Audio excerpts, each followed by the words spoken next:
The Kashmir file, বিবেক আগ্নেহোত্রীর এই cinema, যতই যে বলুন না কেন যেটা কোনো পলিটিক্যাল এজেন্ডা বা কোনো প্রোপাগান্ডা না অ্যানাকোন্ডা যাই হোক, কিন্তু ভাই পাবলিক পছন্দ করছে। মুঠিখানেক বাজেট নিয়ে সিনেমাটা তৈরি হয়েছে, 200-300 কোটি টাকা কামাই করছে। বেশি বাজেট ছিল না এই সিনেমাটার, তবে 100 কোটি 200 কোটি বাজেট ছিল না, তারও নিচে। এ ধরে নেন 30-40 কোটি টাকা এই সিনেমা কামাই করছে, প্রায় 300 কোটি টাকার মতো। গল্পটা যতই বলুক না কেন আপনাদেরকে ভাবার একটা প্রশ্ন দেয় উত্তর সাইডে দিয়েছিল যে ওই সময় কী ঘটনা ঘটছে।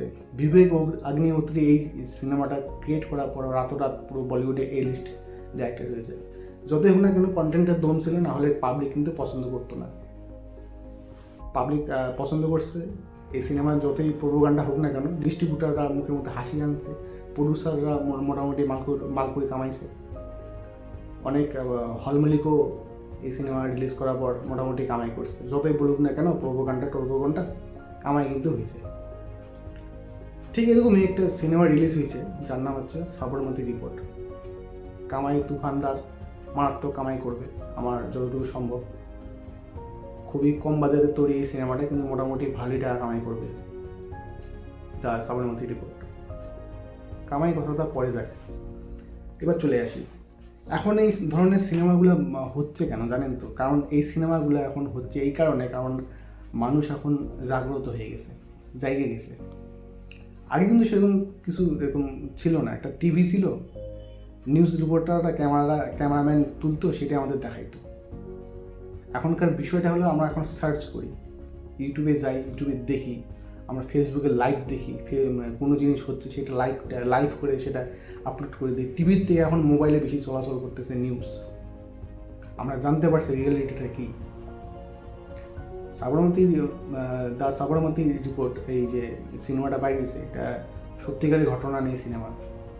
2002 সালে গোধরা একটা যে রেল দুর্ঘটনা হয়েছিল, দুর্ঘটনা না এটা কোনো প্ল্যান করে সেই কার সেবাকে মারা গেছে, এই নিয়ে এই নিয়ে বলতে গেলে এই কাহিনী নিয়ে এই সিনেমাটা তৈরি করা হয়েছে। বিক্রান্ত মেসি, মানে কন্টেন্টের রাজা বিক্রান্ত মেসি, এই সিনেমার মুখ্য চরিত্রে আছে অ্যাজ এ রিপোর্টার হিসেবে। বালাজি এন্টারটেনমেন্টের তোমার এই সিনেমাটা প্রডিউস করছে একতা কাপুর আর কি। পার্শ্ববর্তী ক্যারেক্টাররা মোটামুটি ভালোই অ্যাক্টিং করছে। এই সিনেমাটা দেখানো হয়েছে যে রিপোর্টারদের কতটা পাওয়ার থাকতে পারে, এবং পলিটিক্স যেসব নেতা মন্ত্রী ওই সময় যে ছিল, তো কতটা একটা নেতা মন্ত্রীর কতটা পাওয়ার থাকতে পারে, এবং রিপোর্টারদেরও এটা কতটা পাওয়ার থাকতে পারে। দুজনেই বলতে গেলে পাওয়ারই ব্যাপার আছে বলতে। এই সিনেমার মধ্যে মোটামুটি হালকা ফুলকা আপনাদের কবির সিং টাইপের দেখবেন, পুরো বেউড়া টাইপের, একদম পুরো মাতাল, মানে বিক্রান্ত মেসিকে দেখতে পারবেন, দাড়ি ফাড়ি গাঁজায় গেছে একদম। তাকে ওই সত্য জিনিসটা টিভিতে দেখানোর পর তাকে চাকরির থেকে বাতিল করে দেয়, পরে আবার তাকে নেওয়া হয় যখন সরকার চেঞ্জ হয়ে যায়। যখন এই রিপোর্টটা আবার বলতে গেলে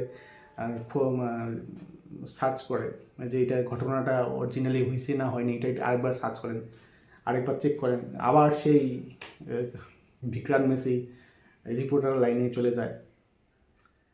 গল্পটার মধ্যে অনেক হার্ট টাচিং করার ডায়লগ আছে, কিছু কিছু সিন এমন আছে যেটা হয়তো চোখ দিয়ে জল বেরিয়ে যাবে, ঠিক আছে? তো অবশ্যই সিনেমাটা দেখবেন, ভালো সিনেমা। আমি এই সিনেমাটা 5-এর মধ্যে 3 দেব, কারণ যাই হোক ঠিকই আছে। একটা সত্যিকারের সিনেমা, সত্যিকারের একটা গল্প নিয়ে একটা সিনেমা তৈরি করার টাফ ব্যাপার ভাই। আগে এরকম সিনেমা হয়তো করার হয়তো সাহস পাইতো না, এখন মানুষের হালকা ফুলকা চোখ খুলছে, সেই কারণে এইসব সিনেমা আসতেছে। নাহলে গাঁজাখোর পাটিখোর বলিউডের ওই বলে চড়িয়া বলে কাঙ্গানা পর্যন্তই শেষ। যাই হোক, সিনেমাটা দেখবেন, কন্টেন্ট যদি পছন্দ করেন অবশ্যই সিনেমাটা দেখবেন। আর কিছুদিন পর তোমার নেটফ্লিক্সে তো চলেই আসবেই, টিভিতেও চলে আসবে, যেহেতু অনেক কষ্ট করে বানাইছে প্রডিউসার, যা ক্রু মেম্বার, অবশ্যই সিনেমা দেখবেন।